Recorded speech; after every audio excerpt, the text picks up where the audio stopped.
Bonjour à tous, ravi de vous retrouver dans Smart Job, votre rendez-vous emploi RH, c'est tous les jours, du lundi au vendredi, débat, analyse, expertise et vos rubriques habituelles, bien entendu. Bien dans son job, aujourd'hui, on parle de la lutte contre l'illettrisme, mais en entreprise. Comment faire, comment le détecter, c'est un sujet délicat.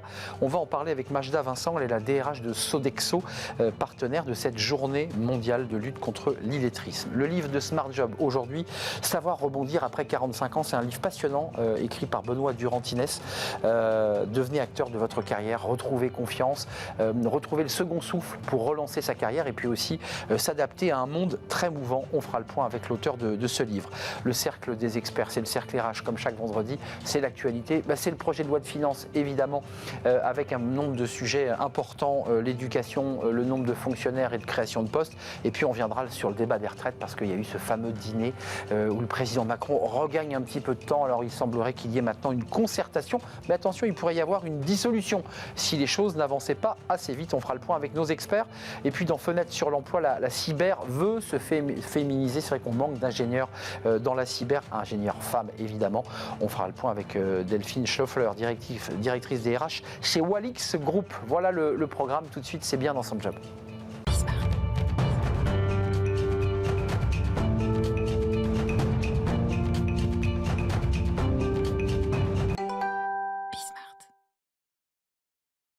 Bien dans son job, on parle d'un sujet où on a beaucoup de pudeur à en parler. On parle de l'illettrisme en entreprise. C'est souvent un sujet délicat pour les collaborateurs qui ont des difficultés évidemment d'écriture ou de compréhension. Et on en parle avec Majda Vincent. Bonjour Majda. Bonjour Arnaud. On est ravis de vous accueillir sur le plateau de Smart Job. DRH Sodexo France. Tout à fait. 30 000 collaborateurs en France, 450 000 dans le monde. À peu près, oui. À peu près. Oui, 420. À une centaine près. À une centaine près. Merci d'être là. Vous êtes, votre entreprise et vous, partenaire de cette journée de lutte contre l'illettrisme. Ce sera dans quelques jours. D'abord, pourquoi avoir souhaité devenir partenaire ? Précisons quand même que Sodexo emploie, embauche, recrute des salariés qu'on appelle en première ligne et souvent peu diplômés ou pas diplômés. Est-ce que dans la phase de recrutement, c'est déjà un peu comme, vous savez, les 3 jours à l'armée où on détectait les futurs conscrits pour savoir s'ils savaient lire ou pas. Est-ce que dès la phase de recrutement, vous avez une étape où vous constatez très vite que le collaborateur ne sait pas lire ou a du mal à déchiffrer ? Alors, nous, ce qu'on regarde au départ, c'est l'envie, la passion, ce qu'on appelle le savoir-être. On a envie de rejoindre ce type de métier parce qu'on sert, on fait plaisir, on est dans la convivialité. Vraiment. Au sens propre du mot. Au sens propre du mot. Donc, on ne va pas venir regarder ce type de compétences. Malheureusement, on s'en rencontre après. Eh oui. Malheureusement, c'est une façon de dire les choses, mais je peux vous dire aussi que ces personnes qui sont en situation d'illettrisme ont des capacités, des aptitudes incroyables de contournement qu'on ne le voit pas. Donc ils arrivent à naviguer dans l'environnement professionnel. C'est là où c'est difficile. C'est difficile, mais c'est assez exceptionnel. Donc ces personnes ont une force.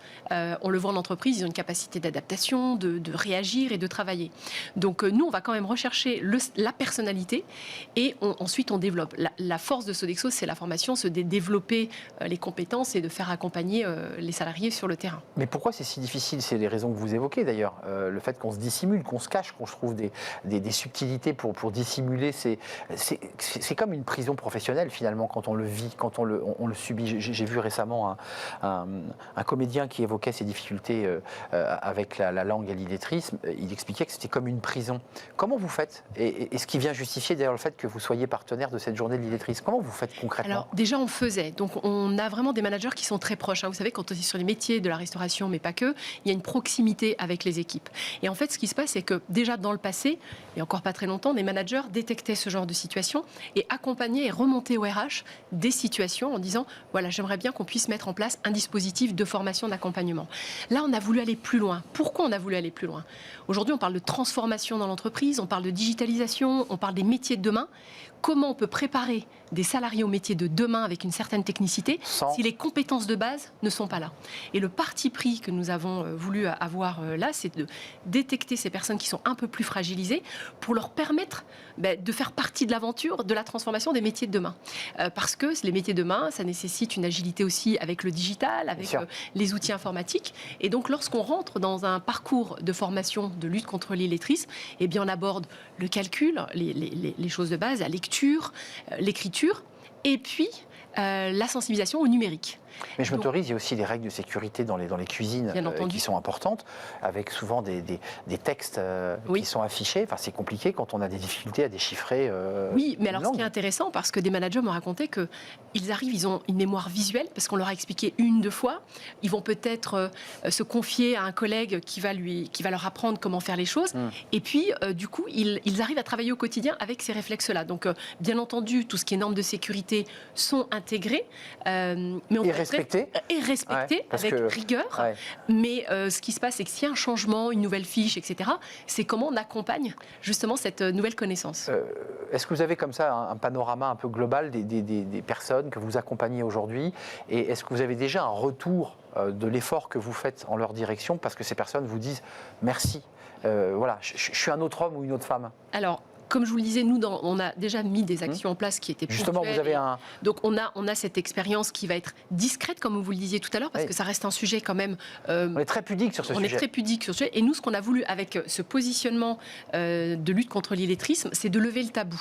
Et donc, concrètement, ce que l'on fait, c'est qu'on équipe les managers. On a mis en place une grille qui permette de pouvoir se dire, tiens, potentiellement, cette personne dans mon équipe, elle est en situation d'illettrisme. Typiquement, la personne qui refuse d'aller en formation, qui est absente en formation. Une personne qui ne va pas lire devant une équipe. C'est un signal faible, mais très clair. Mais où le document qu'on remet, il dit, je le prends chez moi, je n'ai pas mes lunettes, je vous le rapporterai demain. Ça, c'est typique. Voilà, donc tous ces éléments-là pour peut-être équiper plus le manager à évaluer la situation. Et ensuite, on équipe dans une deuxième étape sur comment aborder le sujet. Et oui, il faut poser le sujet. Il faut poser le sujet, mais de manière positive, parce que ces personnes-là, comme je vous le disais, elles développent des aptitudes incroyables. Et d'ailleurs, quand elles rentrent dans ces parcours-là, elles réussissent. Et en fait, l'objectif, c'est pas de dire tu as des difficultés, tu ne sais pas lire. Les fragilise. Bien sûr, ça veut dire tu as été jusque-là, tu as réussi à évoluer là-dessus, et on aimerait bien aller plus loin avec toi. Et donc, tu pourrais, voilà, donc c'est une étape essentielle. Donc, on souhaiterait t'accompagner dans cette formation. Et voilà comment ça se passe pour débloquer.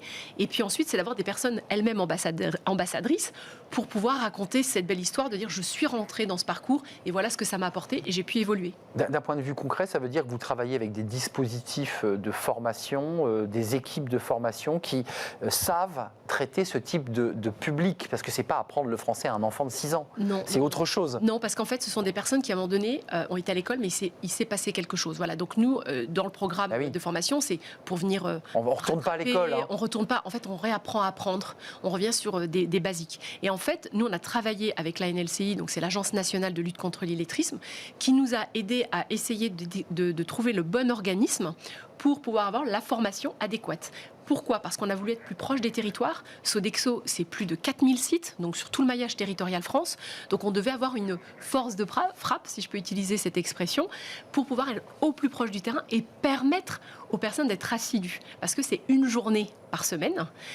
Et donc, il y a des petits groupes, mais il y a aussi du temps individuel. Il nous reste peu de temps, mais vous reviendrez nous parler aussi de votre action plus large au sein de la Sodexo. Mais ça oblige le manager aussi à être subtil à l'égard des collègues, parce qu'on va s'apercevoir assez rapidement qu'elle est absente une journée par semaine. Il faut le justifier, tout ça. Oui. Et il ne peut pas dire elle est en train d'apprendre à lire et à écrire. Enfin, c'est pas possible.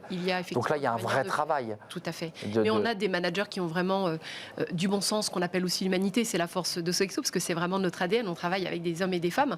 Et c'est pour ça qu'on a aussi investi auprès de nos managers avec un programme de leadership qui s'appelle leadership empathique et collectif. C'est aussi savoir se mettre à la place de l'autre pour pouvoir faire face à une situation qui peut être plus ou moins difficile. La protéger et lui permettre de grandir. Tout à fait. Et ne pas fragiliser le salarié. Voilà, la force de Sodexo, on a 3 piliers qui sont importants. C'est ce qu'on souhaite, c'est que nos salariés puissent agir, qu'ils soient acteurs et actrices de leur développement, qu'ils puissent grandir dans l'entreprise et ils font partie d'une équipe.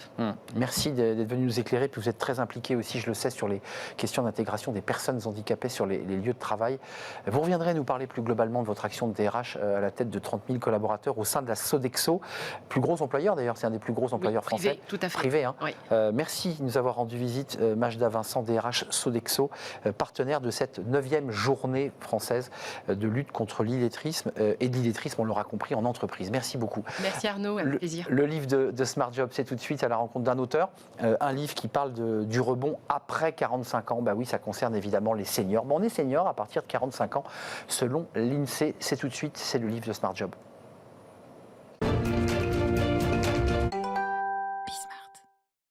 Le livre de Smart Job. On parle beaucoup des seniors sur ce plateau, on ne sait jamais trop où les situer, 45-55. Un livre passionnant, Savoir rebondir après 45 ans. Benoît Durand-Tisnès est avec nous, c'est son auteur. Merci Benoît, directeur général de Wayden, vous faites du management de transition. Alors évidemment, on se dit que c'est en lien direct avec ce livre, qui est un livre très riche et qui donne des conseils extrêmement pratiques, concrets, mais le début du livre est très émouvant parce que vous racontez, parce que parfois les livres, on est très très décentré et très loin. Vous n'êtes pas loin. Vous nous racontez que vous avez été mis dehors d'une boîte, où vous aviez monté tous les échelons, vous aviez pris un poste de responsabilité, vous étiez à la table avec le patron, et puis un jour l'aventure s'est arrêtée, on vous a mis dehors. Et c'est finalement ça. Et il y a la phrase terrible de ce patron, qui est terrible sur le moment, mais qui est génial pour vous aujourd'hui, parce que vous êtes à la tête de votre boîte. Il vous a dit, mais tu verras, on te rend service en faisant ça, grosso modo. Finalement, c'était une bonne nouvelle, le fait qu'on vous avez sortir de la boîte, ou ça a été un choc? Mais absolument, c'était une bonne nouvelle, mais à l'époque... Vous l'avez pris comme un choc? Je l'ai pris comme un choc, mais je ne le savais pas. Et je crois que c'est ce qui arrive aujourd'hui. Enfin, il faut considérer que ça va arriver à chacun aujourd'hui. C'est ce que vous dites? En 2022, il n'y a pas un cadre, un manager, un dirigeant à qui ça ne peut pas arriver. Donc, il faut s'y préparer. Moi, je rencontre tous les jours des managers et des dirigeants qui, en entretien dans mon métier, qui sont entre deux emplois et qui ne s'y sont pas préparés. Et la phrase typique, c'est maintenant que j'ai un peu de temps, je vais réactiver mon réseau. Foutaise. Ouais, le réseau, c'est en permanence. Et d'ailleurs, vous dites un truc intéressant, c'est que le réseau, il ne se réactive pas comme ça d'un claquement de doigts si on n'a rien à renvoyer. Absolument, et le réseau même ne se décrète pas. Je crois que c'est une posture de générosité en permanence. Il y a une anecdote d'un dîner, vous êtes avec des amis qui sont tous dans des belles situations, puis à un moment donné, c'est le tour de table classique du dîner, tu fais quoi dans la vie, où est-ce que tu en es, puis tout d'un coup la gorge se serre, quoi, parce que vous êtes sans emploi. Oui, je suis sans emploi, mais à ce moment-là, j'ai eu un éclair et j'ai dit, j'ai la chance de ne plus avoir travaillé, j'ai pas dit pour l'instant. Et en fait, ça a changé le prisme. Donc il y a des façons de sans mentir, bien sûr, en étant sincère, il y a des façons, des postures à avoir qui font que on reprend déjà confiance en soi, parce que moi je vois des gens qui sont démunis, qui sont perdus. Brisés. Et en fait, l'élément majeur, c'est la perte d'existence sociale. Et aujourd'hui, il y a des façons, et dans ce livre, je donne des clés de bon sens, pragmatiques, pour pouvoir rebondir. N'ayez pas peur, moi j'ai beaucoup aimé ce chapitre sur N'ayez pas peur, alors qu'il me fait penser un peu à Aie confiance. Vous dites à ces hommes que face à eux, il y a les millennials qui arrivent avec d'autres codes, d'autres manières de fonctionner, une autre attitude, mais que eux, ils ont aussi leur valeur ajoutée, mais ils doivent la cultiver. Comment ils doivent faire concrètement?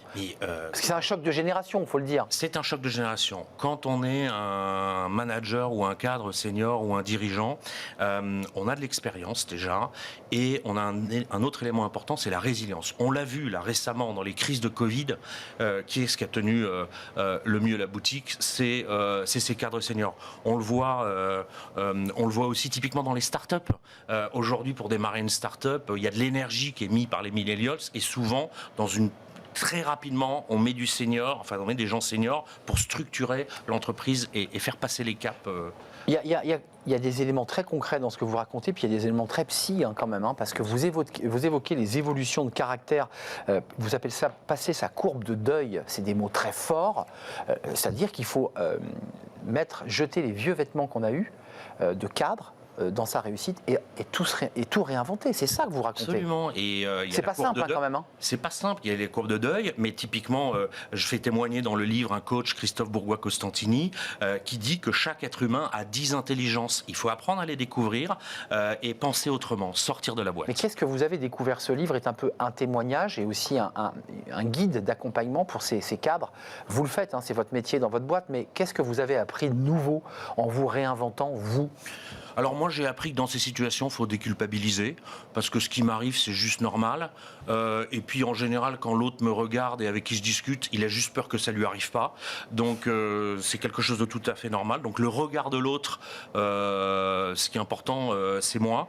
Et puis j'ai appris aussi qu'il faut agir en permanence un petit peu avec générosité. Vous savez, Reid Hoffman, le fondateur de LinkedIn, disait de la même manière que l'entreprise industrielle doit investir 5% de son chiffre d'affaires pour pas perdre son avantage concurrentiel, concurrentielle, eh ben, nous, dirigeants, cadres, supérieurs, on doit investir 5% de notre temps pour rencontrer du monde. Ça appelle à de la curiosité, ça appelle... Donc le réseau, quand plein de même, il choses. faut le cultiver. Oui, mais ça ne se décrète pas. C'est quelque chose... C'est pas le jour où on est sorti de la boîte, vous dites Exactement. qu'on cultive le réseau. On le cultive tout le temps.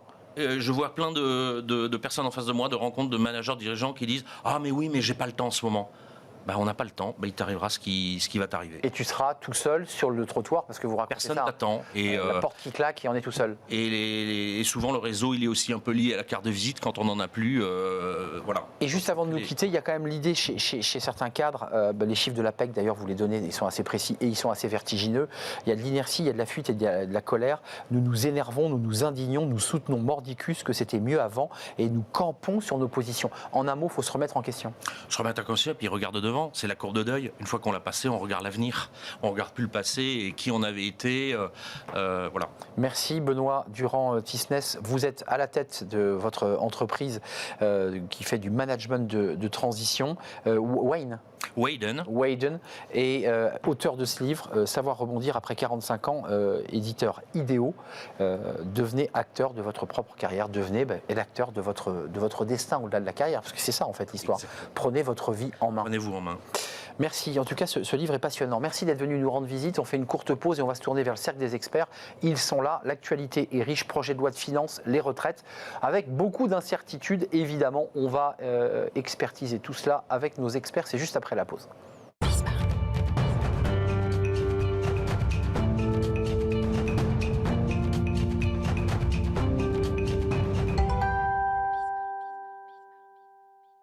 Le cercle des experts, le cercle RH, comme chaque vendredi. L'actualité, alors elle est très, très centrée sur l'Assemblée nationale, mais elle a des liens directs avec évidemment l'emploi, les créations d'emplois et les retraites. Commençons par les retraites, parce que pour l'instant, ce n'est pas arrivé à l'Assemblée. L'amendement semble s'éloigner à vue d'œil et je vous présente mes invités. Marine Balançard, directrice du cabinet Ariséal, décider, ça se travaille. Exactement. Bah voilà, vous voyez, là j'ai réussi à sortir et on va voir la couverture de votre livre évidemment. Merci Marine, vous êtes DG du cabinet Ariséal, je viens de le dire. Benjamin Zimmer, vice-président d'entreprise et progrès, vous aviez reçu Michel Barnier il y a quelques jours, quelques semaines, et CEO de Silver Alliance. Merci d'avoir répondu à notre invitation. Et puis Jean-Claude Beaujour est avec nous, avocat international en droit des affaires, et qui a un regard évidemment sur l'actualité emploi. On commence par la dissolution qui planerait comme une menace si la réforme des retraites ne se fait pas. C'est globalement ce qui est ressorti de ce dîner avec les chefs de la majorité. Donc en un mot, Marine, Jean-Claude, Benjamin, mais on nous dit quoi? On gagne un peu de temps sur les retraites? C'est-à-dire qu'il n'y a plus d'amendements, on ne réforme pas? Comment vous regardez cette espèce de pas de deux? Moi qui suis un peu dans le domaine, alors là c'est hors entreprise et progrès. Mais Silver Alliance, on est les premiers concernés par le sujet des retraités, puisque c'est les clients et les entreprises avec lesquelles je travaille. En fait, le sujet de la retraite, de l'allongement de la durée du temps de travail est juste normal. Il y a l'âge et la durée. Enfin, voilà. c'est un peu... Il est juste normal. Et puis après, il y a les secteurs dans lesquels il y a de la pénibilité, etc. Mais il est juste normal quand on regarde que notre système de retraite, il a été pensé il y a 70 ans. Donc il est assez logique qu'en 2022, quand vous avez 30 ans d'espérance de vie en plus, on réfléchisse effectivement à allonger le temps. Surtout que vous arrivez sur le marché du travail plus tard parce que vous avez fait des études. C'est vrai. Donc il y a une certaine logique dans tout ça. Maintenant, là où c'est pas très logique, c'est que ceux qui sont le plus victimes actuellement du chômage, ce sont des seniors. Donc en fait, les chiffres de l'APEC sont terribles. Allonger potentiellement l'âge de départ à la retraite. Pour des gens qui n'ont pas d'emploi depuis à 55 ans. Donc en fait, il faut réinventer le marché du travail pour attirer ces gens et faire en sorte que ces gens continuent à travailler. Ça c'est vrai. Jean-Claude Beaujour ou Marine Balançard, les chiffres de l'APEC là, qui sont dans ce livre que j'ai devant moi sont terribles. 700 000 seniors sont au chômage. Pourquoi allonger la durée du travail pour des gens qui déjà sont au chômage à 55 ans? Donc en fait, ce qu'on est en train de nous dire, c'est comment organiser le non-emploi, que ce soit par le chômage, que ce soit par les techniques. Moi j'ai envie de vous dire qu'il y a un mot qui me choque. C'est les finances publiques. C'est le mot, oui, mais avant tout c'est le mot senior. Parce que senior, je vais vous dire la conséquence, et je le vois dans le monde de l'entreprise, dans le monde des affaires, ça veut dire qu'à partir d'un certain âge, vous êtes limité dans tout progrès. Progrès professionnel, progrès pour monter une entreprise. C'est là où ça me choque. Comment, à 45 ans, on peut dire que quelqu'un est un senior? Mais le livre, là, ça va rebondir à 45 ans. Mais justement, c'est exactement ça. J'ai été intéressé, et vous dites regard international.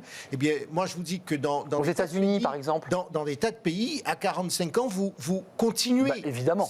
Et même le mot rebondir est pour moi gênant. Non, rebondir comme si on était en chute. Mais c'est une continuité. Donc, effectivement, moi, je n'aime pas le mot senior. Non pas qu'il fasse peur, mais simplement, il est trop connoté. Discriminant. Il est discriminant. Il empêche d'employer. Clairement. Il empêche. Comment voulez-vous qu'à 30 ans, vous dites désormais à 30 ans, vous êtes un espoir dans l'entreprise. Il te reste 15 ans. À 35 ans, vous ne faites plus partie des hauts potentiels. Vous ne pouvez plus faire partie, vous êtes trop vieux. Mais donc ça, c'est pour moi gênant, et c'est le vrai sujet que je voudrais qu'il nous faut aborder. Ça, c'est le coup de gueule de Jean-Claude Beaujour sur le mot senior et le caractère de ce mot, sa mauvaise utilisation.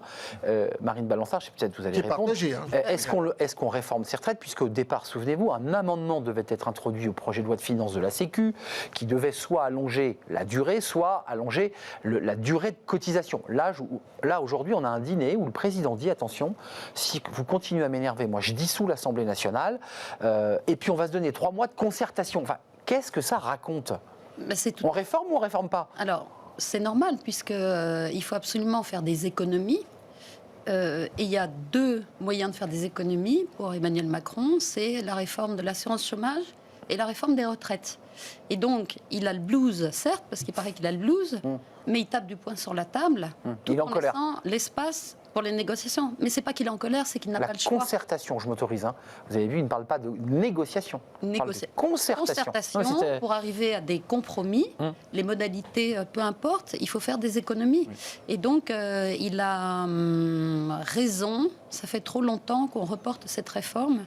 Ça fait trop longtemps. Et puis vraiment, il y a des économies à faire. On voit une catastrophe arriver en Grande-Bretagne avec des marchés financiers. Une livre sterling qui s'effondre. Complètement. Une inflation qui va exploser. La Grande-Bretagne est en situation très très délicate. Jean-Claude Beaujour, on va parler aussi des fonctionnaires, parce que dans le budget, il y a des fonctionnaires. Vous voyez bien que la peur, en fait, le vrai sujet, c'est celui de la difficulté à réformer sur la question des retraites, parce que, et je partage l'accès à l'emploi. Dire, on a peur derrière, etc. Et c'est la raison pour laquelle ce que je propose, c'est peut-être qu'on fasse concurremment à la question de la réforme des retraites, qu'on fasse ce vrai travail sur l'employabilité tout au long d'une vie, de manière à desserrer. Vous trouvez qu'il n'y a pas de réflexion en amont qui amène une réforme qui soit un peu intelligente? Je vais vous dire, c'est comme la transition écologique. Quand je me souviens qu'en 81, lorsqu'on a eu le premier secrétaire d'État à l'environnement, il y avait un peu d'écologie. On voit bien que depuis 15 ans, 10 à 15 ans, c'est devenu, c'est au cœur du débat. Moi, je pense que le cœur du débat, c'est la place, c'est la gestion d'une carrière, c'est la place de l'être humain, c'est faire en sorte que dans une banque, on ne va pas vous dire, vous avez 45 ans, vous ne payez pas 20 000 € pour monter votre boîte, parce que vous êtes trop vieux. C'est ça le vrai sujet. Et s'il n'y avait pas cela, les gens n'auraient pas peur qu'on recule l'âge de la retraite, parce qu'ils se diraient, j'aurais la possibilité de travailler. Un mot sur les retraites et les fonctionnaires, parce que je voudrais qu'on en parle. Je vais compléter ce qui vient d'être dit, parce que moi, c'est un vrai sujet qui est sur ma feuille de route tous les jours. C'est-à-dire que, donc déjà, première chose, quand vous recrutez quelqu'un qui a 55 ans dans une entreprise, exemple très concret, un franchisé dans un groupe que je connais qui est WeCare, quelqu'un qui a 55 ans, qui devient entrepreneur, qui a une franchise, il va travailler pendant 10 ans parce qu'il va se constituer son capital pour sa retraite. Il va travailler à fond, avec des niveaux de performance assez incroyables. Donc moi, je plaide pour une diversité des talents comme franchisé, à 25, 35, 45, 50. C'est vrai, c'est aussi une reconversion qui est intéressante. Montrons le talent de 55 ans. Deuxième chose, moi je trouve qu'au niveau du gouvernement, on réfléchit trop avec ses œillères. Je vais vous donner un exemple très concret. Il y a de plus en plus de personnes qui divorcent à 60 ans. Alors, le résultat de ça... Ils ont été patients, puis à un moment, ça explose. L'effet collatéral de tout ça, c'est que vous vous retrouvez avec des gens qui ont des petites pensions de retraite, et du coup, ils vont cumuler l'emploi-retraite. Donc, on y est déjà dans une forme de... Ce qui est le cas, il y a beaucoup de gens, de gens qui touchent la pension et qui vont chercher un job à côté. Exactement. À l'américaine, je m'autorise. Et puis, la troisième chose, je pense que c'est essentiel d'avoir de la diversité dans les entreprises. C'est ce qui fait, c'est pas moi qui le dis, il y a plein d'études qui le prouvent, la diversité crée de la performance. Je voudrais vous alerter sur ce budget. Alors, il y a quand même des bonnes notes. Il y a l'intérieur qui va recevoir un peu plus, la défense, la justice, l'éducation nationale avec presque 1 milliard pour valoriser les salaires des profs à 2000. Et quand on fait le calcul, on voit que le compte n'y est pas. Et puis, j'ai vu qu'il y avait quand même la création nette de 100 000 postes de fonctionnaires. Le ministre Le Maire dit le budget à peu près à l'équilibre. Enfin, on n'y voit pas très clair. Moi, j'ai lu quelques informations discordantes sur le sujet. Ça, c'est la communication gouvernementale. 10 000 postes de création nette de fonctionnaires, j'étais un peu gourmand. Ça dit quoi là, de notre budget là, s'il est voté d'ailleurs, hein. Le budget est très dépensier. Ça, c'est extrêmement dépensier. Extrêmement dépensier. Et c'est peut-être la marque de fabrique d'Emmanuel Macron. Il dépense tout le temps. Chèque. Sur le fond, il n'y a rien d'innovant, il n'y a rien de changé, il n'y a rien qui va changer la société française. Donc c'est extrêmement décevant. La Banque de France a dit que c'était dépensier, coûteux. Et la France va emprunter en 2023 un montant qu'elle n'a jamais emprunté tellement c'est énorme, 270 milliards d'euros. Avec des taux obligataires qui sont remontés. Obligataires qui remontent, qui sont au plus haut à 10 ans depuis 2012. Une situation catastrophique en Angleterre, je répète, parce que le système financier est au bord de l'effondrement. Une situation politique difficile en Italie, sans parler de l'Ukraine. Et donc, vous y voyez quoi? Des ingrédients, des ferments d'une crise sociale parce que c'est ça la question qui est posée aujourd'hui. En fait, il y a une volonté je sais pas, c'est un mauvais père de famille, en fait. Il dépense énormément et en même temps, il veut protéger parce que c'est le budget qui protège. C'est ce que dit Bruno Le Maire. Exactement. Et il veut lutter contre l'ensemble des événements géopolitiques adverses, juste avec ses petits bras et en dépensant au maximum. Sauf que ça met en péril la société française, l'économie française. Comment vous le regardez ce budget J'ai regardé dépensier? J'ai regardé un certain nombre de déclarations de présidents ou de ministres des Finances. Depuis maintenant 40 ans, on est dans la dépense. Ce qui est important pour moi, au-delà de la dépense, c'est le résultat. Nous parlons beaucoup, mais nous ne nous attachons pas suffisamment au résultat. 2 exemples.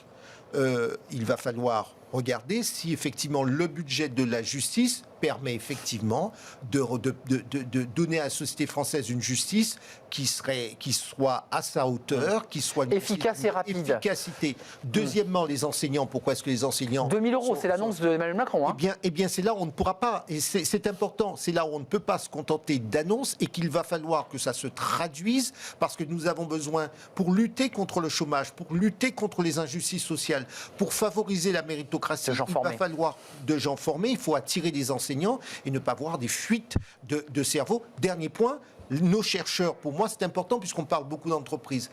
Pour moi il est important que nos chercheurs, nous puissions les payer correctement pour les conserver. Ça ne sert à rien de parler de réindustrialisation si nous ne sommes pas capables d'avoir une recherche au niveau et que nos chercheurs s'en aillent à l'étranger lorsque par exemple l'Inde produit 100 000 ingénieurs par an. Voici les vrais sujets qui nous font face. Ce chiffre, la dette publique, 111,2 milliards % du PIB. Et la charge 114% en fait. Voilà, 114%. Et la charge d'intérêt grimpant à 51,7 milliards. Je donne ce chiffre parce qu'elle risque d'ailleurs de s'aggraver. Ça va s'aggraver, c'est sur des taux qui sont avec déjà des taux dépassés. voilà, c'était calculé sur des taux obligataires qui n'étaient pas ceux qui sont aujourd'hui. Enfin, on a une dette très lourde et on a des annonces qui étaient des annonces utiles, me semble-t-il, d'augmenter le salaire des professeurs à 2 000 €. C'est une annonce. Moi, je suis assez d'accord avec ce qui vient d'être dit. Mettre de l'argent pour mettre de l'argent. Non, mais c'est l'efficacité qui compte. Bien sûr, c'est toujours pareil, la performance. Alors, appelez-le comme vous voulez. Dans le public, on parle d'efficacité, dans le privé, on parle de performance. Mais au final, c'est 1 € investi ou 1 € dépensé, qu'est-ce qu'il rapporte? Et donc, du coup, j'en viens, parce qu'actuellement, chez Entreprises et Progrès, on travaille sur un chantier sur les nouveaux modèles de croissance. Une grande réflexion globale. Il y a une très grande réflexion sur la croissance. La croissance, aujourd'hui, elle est mesurée à l'aune, vous venez de le dire, du PIB. Oui, du PIB. Ouais. Le PIB, c'est quoi? C'est juste un indicateur qui mesure... Oui, vous dites qu'il faut mettre plus de paramètres. Donc, quand vous avez des forêts qui brûlent et qu'il y a des pompiers qui viennent s'en occuper, dans votre PIB, vous prenez en compte le travail. Peut-être qu'il faudrait éviter que les forêts brûlent dans notre pays. Donc, c'est à peu près la même chose sur beaucoup d'autres secteurs d'activité. Il faut prendre plus de paramètres. Il faudrait peut-être en tout cas faire évoluer ce type d'indicateurs et y mettre effectivement des indicateurs qui sont extra-financiers. Moi, je serais intéressé de revaloriser effectivement les salaires des professeurs à la condition de voir si, parce que ça va pas se faire dans les 5 minutes, dans 5 ans, on dit Les négos commencent là. si les élèves qui sortent d'école ont des niveaux de qualification beaucoup plus intéressants, si on se retrouve pas tout à l'heure. Mais vous le dites sans y croire. Vous dites, après tout, c'est très corpo, on donne de l'argent aux profs, mais on sait qu'à la fin, la qualité d'enseignement ne sera pas là. On est avec des élus qui font que passer, quoi. Ils sont là 5 ans, alors qu'on est sur des enjeux systémiques qui sont sur 30 ou 50 ans. Mais sur les, Marine. sur les professeurs... Parce qu'ils sont très mal payés, c'est incontestable. Non, Et en mais même temps, la qualité de l'enseignement n'est pas là. Mais il n'y a pas que le salaire, c'est que moi je connais beaucoup de gens qui sont devenus professeurs après une carrière professionnelle dans le privé. Ouais, c'est vrai, il y a qui beaucoup de... démissionnent, parfois au bout d'un an. Écœurés.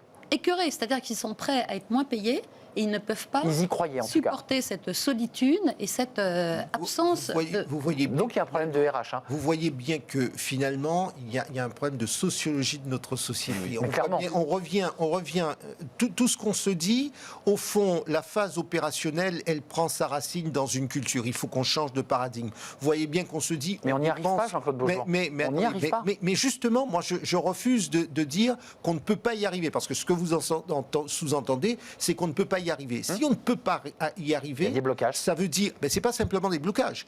Pardonnez-moi, c'est là où il y a le vrai glissement. Exactement. Parce que si la France n'est pas capable de se réindustrialiser, si elle n'est pas capable, je vous le dis, si elle n'est pas capable de former ses jeunes dans la concurrence internationale, alors on peut raconter qu'on va fermer les frontières, mais je vais vous dire, ça n'empêchera pas les 100 000 ingénieurs indiens, ça n'empêchera pas aux Sud-Coréens d'inventer, d'avancer, Tunisiens, sans aller si etc. loin. On peut se le dire. Eh bien, moi, je refuse. Et je vous dis, il faut que nous changions de logiciel et que nous regardions les réalités en face. Mais quand un président, excuse-moi de boucler la boucle, le débat se termine, mais annonce un peu en colère devant ses chefs de majorité, c'est du off, mais enfin ça a été répété aux journalistes, qui va dissoudre si on n'écoute pas ce qu'il dit. Enfin, tout ça semble assez puéril par rapport aux enjeux qu'on cite sur ce plateau, qui sont des enjeux de modèle, de transformation. C'est très puéril. Hein. On va de puérilité en puérilité avec Bruno Le Maire et ses cols roulés.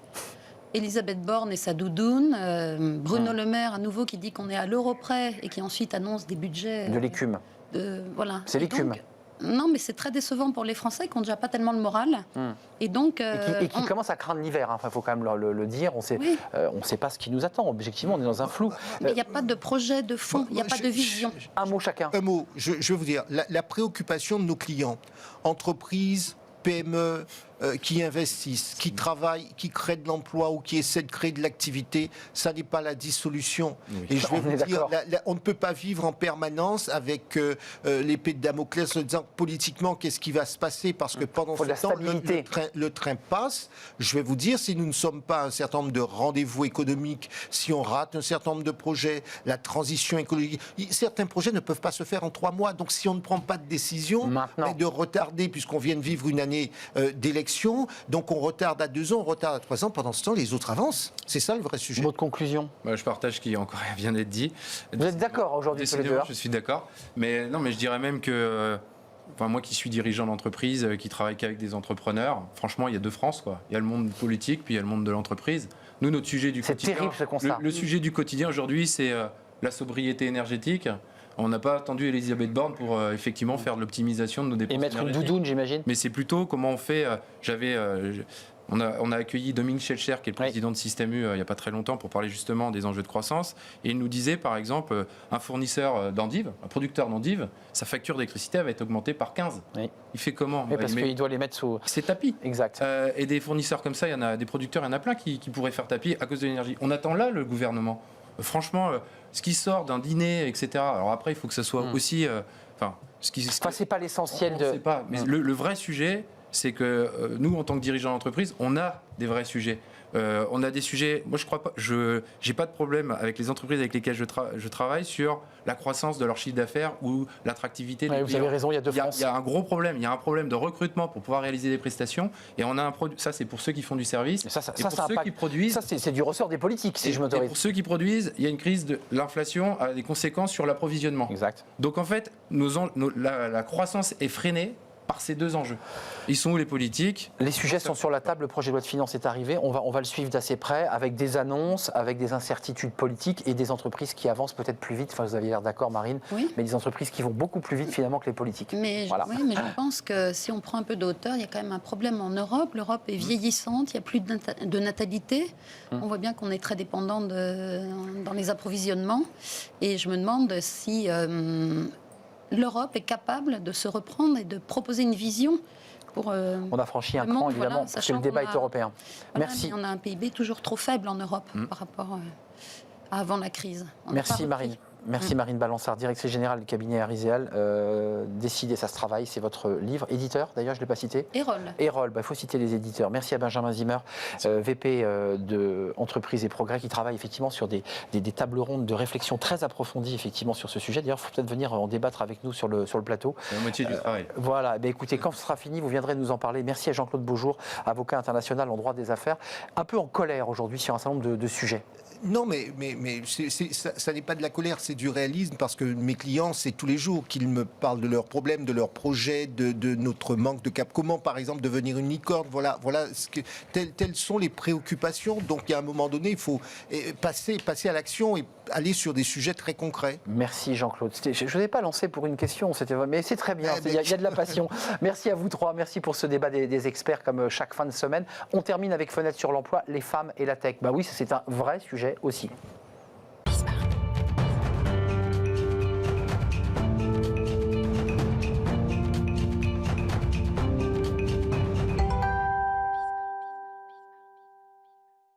Fenêtre sur l'emploi, on parle de la tech, on parle de la cybersécurité. Alors, il y a des affaires médiatiques qui vraiment inondent l'actualité entre les hôpitaux, les datas, bref, des attaques cyber. Il y en a une tous les jours et des dizaines d'ailleurs dont on ne parle pas. Et on en parle avec Delphine Schoeffler.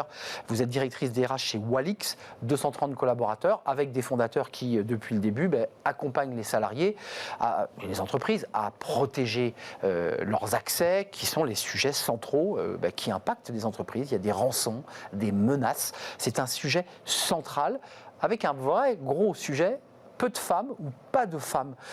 Qu'est-ce qui se passe d'abord en diagnostic? C'est un métier qui n'est pas attractif, c'est un métier qui n'attire pas les femmes, ou inversement, on ne sait pas les attirer? Les deux. C'est peut-être un peu des deux. Alors effectivement, ça s'inscrit dans une problématique, on va dire, plus globale de femmes dans la tech. Il n'y a pas assez de femmes dans la tech. Et puis, il y a encore moins de femmes dans la cybersécurité. Il y a 11% de femmes dans le secteur cyber.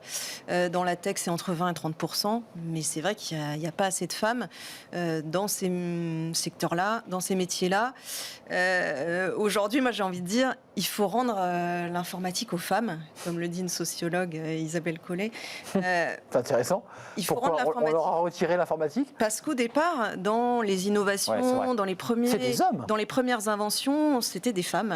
Il y a eu des femmes célèbres, Ada Lovelace, il y a eu l'actrice américaine Hedy Lamarr, il y a des femmes célèbres qui ont contribué au démarrage de l'informatique, à de l'innovation sur la programmation. Au moment où Steve Jobs et ses équipes travaillaient, il y avait aussi des femmes qui bossaient dans des garages. C'était plutôt avant. Et puis, années 50, années 60, beaucoup de femmes qui étaient sur ces sujets de recherche. Et puis tout d'un coup, on leur retire ce... Et puis, ça s'est effiloché, ça s'est perdu.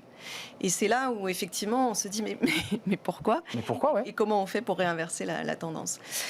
Ce qui est sûr, c'est que ça se travaille dès le plus jeune âge. Il faut commencer là, maintenant. Il faut commencer maintenant. Il faut commencer surtout par les très jeunes. Par les très jeunes et par...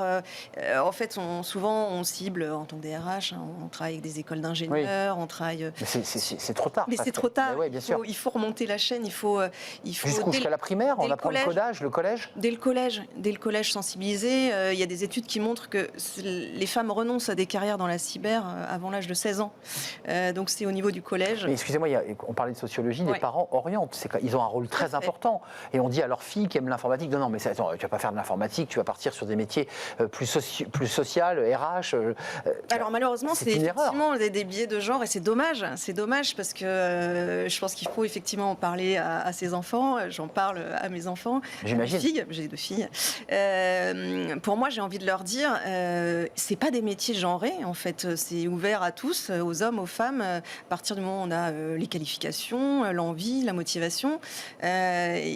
C'est ouvert à tous et pour les femmes, c'est intéressant d'aller dans ces métiers-là parce que c'est rémunérateur, il y a des perspectives d'embauche, de carrière, c'est des métiers de demain. La Walix, des postes ouverts, c'est quoi les différents métiers? Et j'imagine, vous, la DRH, impliquée sur ce sujet, et vous venez en parler à la télévision, c'est d'avoir des annonces non genrées qui soient très ouvertes aux femmes, j'imagine. Oui, ça passe par ça passe par la communication, les supports de communication, vous savez, les kakémonos qu'on emmène sur les salons, essayer d'avoir des choses beaucoup plus ouvertes ouverte que simplement le hacker avec sa capuche et tous les clichés de la cyber. Ouais, parce qu'on a quand même des clichés sur la cyber et la tech, c'est quand même des gars qui sont derrière leur ordi, enfin c'est ça qui ressort.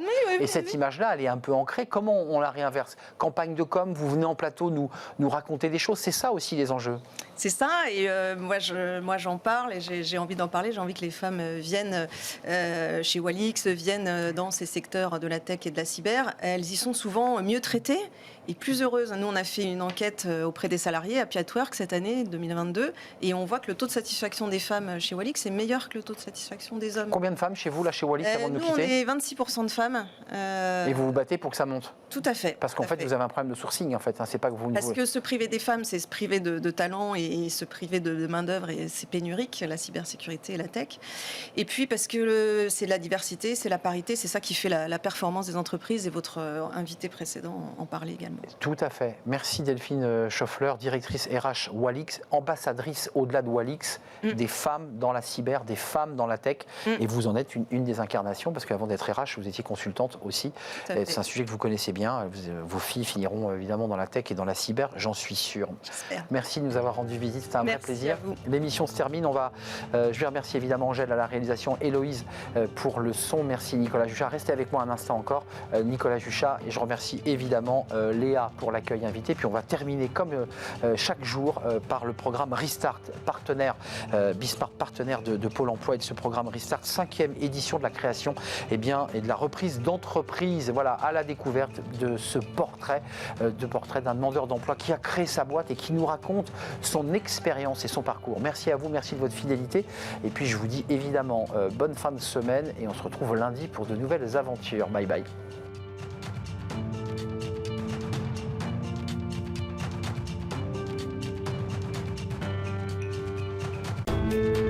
Cette séquence vous est présentée par Pôle emploi. Entreprenez votre avenir.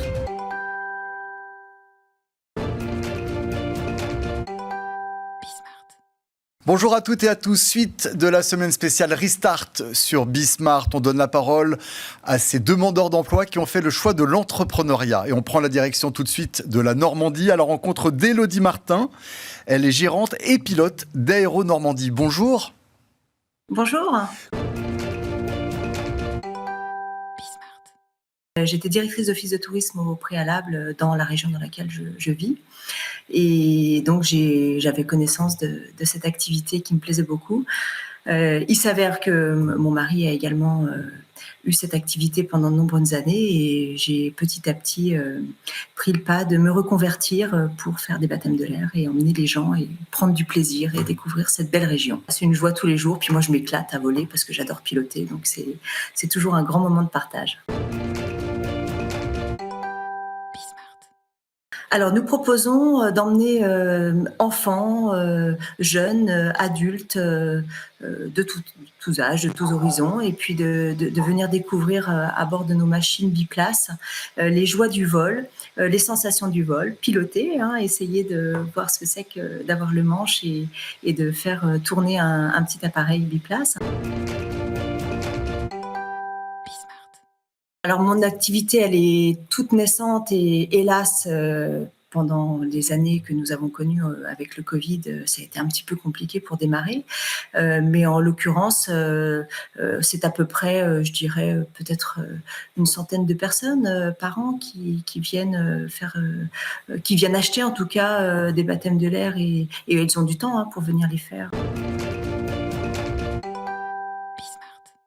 Le plus jeune enfant que j'ai eu, il avait 5 ans. Et puis la dame la plus âgée que j'ai eue, elle avait 97 ans pour son anniversaire. J'avais en arrière-plan dans l'histoire familiale et ça m'a toujours intéressée. Moi, j'aime tous les sports, que ce soit le ski, le surf.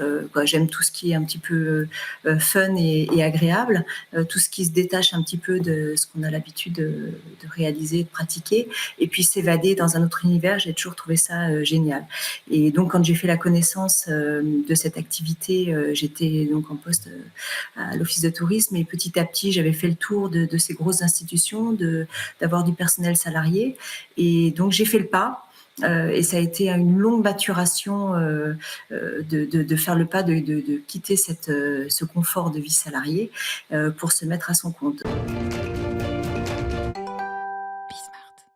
Le Pôle emploi m'a aidée dans la rédaction des dossiers, ils m'ont appuyée. J'ai eu la chance d'avoir des conseillères très à l'écoute, super sympas. Et je n'ai eu aucun frein, aucune barrière, au contraire, j'ai été beaucoup aidée. Et quand je lui ai parlé d'aide à la création d'entreprise pour avoir un regard extérieur, avoir quelqu'un qui me dise vraiment, non, ce petit point-là, il faut le retravailler. Là, tu vas avoir plus de chances pour y arriver. Il faut que tu retravailles tes prix de telle façon, l'amortissement du carburant, de la machine, bref. Voilà, ils ont su me mettre en relation avec des vrais professionnels de l'accompagnement pour la création d'entreprise, des gens qui savent, qui connaissent le marché actuel. Et ça a été vraiment une aide précieuse et je suis toujours contente aujourd'hui de faire évoluer mon entreprise avec leurs services. Je trouve que Pôle emploi a des super partenaires comme BGE. Et moi, ces gens-là, je travaille encore avec eux. D'ailleurs, j'ai rendez-vous en fin d'année avec Sophie, ma conseillère BGE, qui, bien que je ne sois plus avec Pôle emploi aujourd'hui, je vole de mes propres ailes, c'est le cas de le dire. Mais Sophie, m'aide encore beaucoup à voir comment on peut faire évoluer l'entreprise, le statut juridique, et puis les investissements que je veux faire et à moyen et à long terme. Merci Élodie Martin. C'est la fin de cette semaine spéciale sur Bismart, la semaine Restart, où quand l'entrepreneuriat est une alternative au salariat. C'était une semaine en partenariat avec Pôle emploi.